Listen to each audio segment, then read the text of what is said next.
ఈరోజు కూడా ప్రతి వైఎస్ఆర్సీపీకి సంబంధించిన ప్రతి కార్యకర్త, ప్రతి నాయకుడు కూడా ప్రతి గ్రామంలోని ప్రతి ఇంటికి కూడా తలెత్తుకొని సగర్వంగా ప్రతి ఇంటికి పోగలుగుతాం. మా ఎన్నికల మేనిఫెస్టోలో మేము ఇవన్నీ చెప్పాము. చెప్పిన ప్రతిదాన్ని కూడా ఒక బైబిల్గా, ఒక ఖురాన్గా, ఒక భగవద్గీతగా భావిస్తూ ఏకంగా 99% హామీలు అమలు చేసి మేము మన్ననలు పొందగలిగాము. మాకు కోవిడ్ లాంటి సమస్యలు ఎదురైనా కూడా ఏ రోజు సాకులు చూపించలేదు, ఏ రోజు ఇవ్వకుండా ఉండడానికి కోసం కారణాలు వెతుక్కోలేదు. మా నాయకుడైనా, మా పార్టీ అయినా, మేమైనా విలువలతో రాజకీయాలు చేశాం, విశ్వసనీయతతో రాజకీయాలు చేశాము అని ప్రతి ఇంటికి వెళ్ళి సగర్వంగా తలెత్తుకొని చెప్పగలిగే మనం చేసిన మంచి ప్రతి ఇంట్లో కూడా ఇవాళటికి కూడా బ్రతికే ఉంది.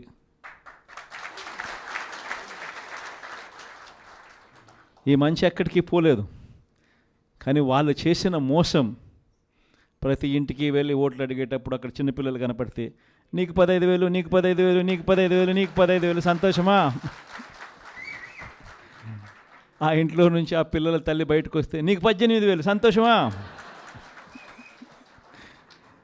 ఆ ఇంట్లో నుంచి ఇంకొక అక్కచెల్లెమ్మ ఎవరైనా బయటకు వస్తే నీకు కూడా 18,000, సంతోషమా?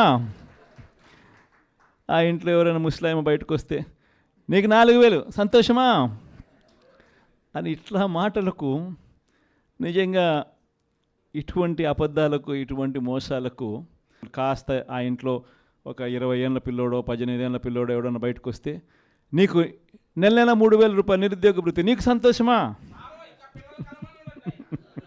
ఇవన్నీ మన కళ్ళ ముందన్నీ చూసినాం.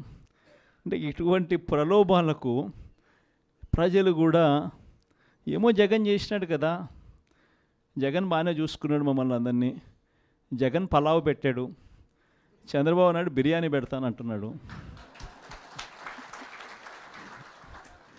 జగన్ కన్నా చంద్రబాబు నాయుడు వయసులో పెద్దోడు కదా, మరి జగన్ పలావ్ పెట్టినాడు అని అంటే చంద్రబాబు బిర్యానీ పెడతాడేమో అని ప్రజలందరూ కూడా కాస్త కూస్తో మోసపోయి చంద్రబాబు నాయుడు వైపున చెయ్యిపోయింది. కేవలం 2.5 నెలల్లోనే ఒక ప్రభుత్వం మీద ఇంత వ్యతిరేకత రాగలుగుతుందా అన్న ప్రశ్నకు ఏదైనా ఎగ్జాంపుల్ ఏదైనా ఉంటుంది అని అంటే అది చంద్రబాబు నాయుడు గారి ప్రభుత్వమే అని చెప్పి కూడా చెప్పచ్చు.